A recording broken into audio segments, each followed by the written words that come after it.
สวัสดีทุกคนมาพบกับช่องสมเด็จเซโนอีกครั้งนะทุกคนคลิปนี้เป็นคลิปที่เท่าไหร่ก็บ่ฮู้เลยเด้อเดี๋ยวเราจะพาไปเบิ่งน้องๆซ้อมกันอันน่ะซ้อมกันเรื่องแกว่งบวงเด้อทุกคนเด้อใส่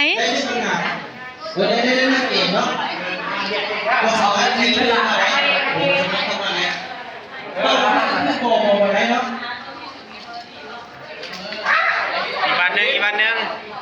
ใจเย็นใจเย็นว้าวเก่งเบอร์3ดีแท้เจ้าสามารถได้จะเป็นคำถามขึ้นไม่เกี่ยวนะโอ้ยอ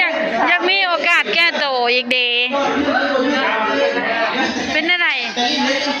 น้องดุยนาของเฮาบ่ฮู้ว่าตอบคำถามผ่านหรือยังเอ้ยไปขอหับบ่วงจากเพิ่นเลยนี่มาหับน้ำผู้นี้ก็ได้นี่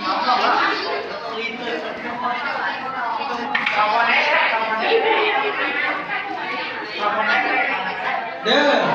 กิจกรรมมีคนทั้งสี่เขาจะเป็นกิจกรรมที่ต้องทำมือกองเฮาบอกว่าสุดท้ายเฮาสิได้รางวัลปลอบใจเฮาไปเลี้ยงเอารางวัลปลอบใจอยู่นี่เด้อซึ่งเกมมันจะมี6เกมเนาะมีเกม1เกม2เกม3เบิ่งแน่เกม5และเกม6เนาะคนคุณภาพดีใจน้ำดีใจน้ำเกม6คือจะไปยุ่นร่วมกับของวันเนาะช่วยก็เกมที่4และเกม5ที่จะโดนร่วมเนาะจะเปรียบของวันเลยเวลาเนี่ย1 นาทีตื่นแล้ว1 นาทียายบ่ได้หยังยายได้แต่ใจเด้อเราต้องถามเราว่าเด้อโฮเกมที่นี้จะมีกันเนาะจุดลิ้นเกมทุกคนอันนี้คือจุดลิ้นเกมจุดที่5จะมีเราว่าเราจะมีเพื่อนๆสนับสนุนเนาะเด้อน้องเด้อต้องผ่านไหนเมื่อต้องผ่านเราจะมีเกมของมันจะมี6เกมเนาะ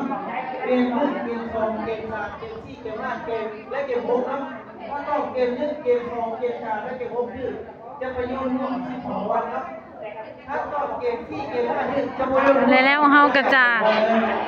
เอ้าเจ้าสิเล่นเกมบ่ลูกไปบ่มานี่ยายสิพามาเล่นแล้วคิวนะถ้ายายก่อนบ่1เด้อและการนี้คือการวงการที่2นะแค่และการที่3จะเป็นคนได้และที่4คือโอเคทุกคนขอจบคลิปแต่เพียงเท่านี้เด้อเดี๋ยวเฮาขอพาน้องไปเล่นเกมอีกรอบที่4ทุกคนว่าน้องสิได้หยังบ่เนาะ